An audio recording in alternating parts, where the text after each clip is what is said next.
It comes on the anniversary of the 1963 March on Washington, when Dr. Martin Luther King made his famous "I Have a Dream" speech. Today's rally comes after a week of protests and violent clashes in the city of Kenosha in Wisconsin, following the police shooting of an unarmed black man, Jacob Blake, now feared paralysed, and 3 months after the death of George Floyd. President Trump didn't address problems with the police while officially launching his re-election campaign last night. Instead, he attacked what he called anarchists and agitators among civil rights protesters. More on that in a moment, but first let's go live to our correspondent Barbara Plett Usher at the March on Washington rally. Barbara. Clive, it's been quite a day of crushing heat and blistering words and passionate stories, but more than anything, a call to action for the civil rights movement of today, drawing inspiration from that iconic march nearly 60 years ago. In the year of 2020, this is what a march on Washington looks like. Drawing on the anger and energy of months of unrest around the country, now bringing their demands to the doorstep of power, aiming to forge a national movement out of their protests. The widely heralded and in some quarters feared March on Washington. They're deliberately connecting their modern-day struggle to the historic civil rights movement, the unprecedented march of 1963 that brought 250,000 people to Washington with a thunderous roar, demanding jobs and freedom. Nearly 60 years later, it's clear that not enough has changed. I'm 33, and this was in my parents' time, so it's just like, okay, here we go again. So we're trying to make sure that we don't have to keep reliving this whole thing all over again. I was not born when the first march happened, but I will be part of every movement if I need to until I go to my grave, until we get the justice and the equality that we deserve. No justice, no peace.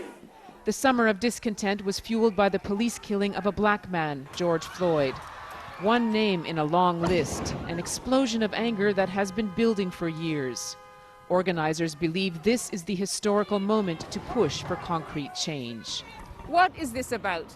This is about equal treatment for black Americans, for them to be treated the same as white people, by the police and in other areas. That's what Black Lives Matter is about. And who would have thought nearly 60 years after one of the most famous civil rights rallies in U.S. history, they'd be back here again, demanding basic rights. I'm marching for George, for Brianna, for Ahmaud, for Jacob. Not in the same numbers, the pandemic has thinned the crowds. But everyone here can recite the grim roll call of names of those killed and injured by police violence. Their family members were the headline speakers, calling this generation to action. How would the history books remember you? What will be your legacy?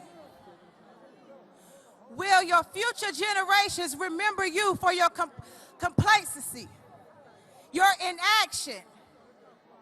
Or would they remember you for your empathy, your leadership, your passion?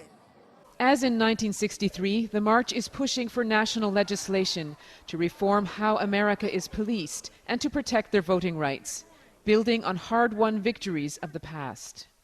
We are going to be the generation that dismantles systemic racism once and for all, now and forever. We are going to be the generation that calls a halt to police brutality and gun violence once and for all, now and forever. That this is happening in an election year added urgency to the agenda. Again and again, speakers called on protesters to get out and vote. There is hope. The proof of that will come later, maybe much later. Whether this is a decisive inflection point in a long struggle, or whether they'll be marching on Washington with the same demands in 50 years' time.